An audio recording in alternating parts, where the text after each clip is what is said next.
Sa ginawang panluloko ni Tita niya Giselle at Lolo Pepe ni Zoe sa kanyang Mami Moira na pinalinis itong si Moira sa buong Apex at pinalinis ng sasakyan ay labis na ikinagalit ni Zoe, lalo nang nalamang wala namang matibay na kaso na pwedeng maisampa sa mami niya Moira.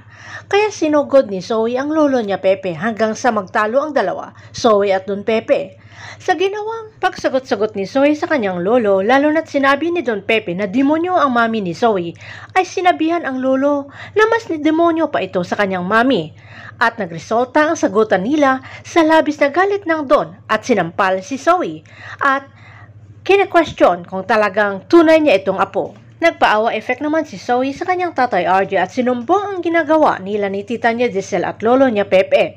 Pero sa pagharap ng tatlo, Zoe, RJ at Don Pepe, ay tinanong ang anak niyang si RJ kung pati ang pagtawag sa kanya ni Zoe na demonyo ay kung isinumbong rin. Sino kaya ang mas papanigan ni RJ? Ang kanyang tatay Pepe o itong si Zoe? Abangan na lang natin ang susunod na episode dito sa Abot Kamay na Pangarap.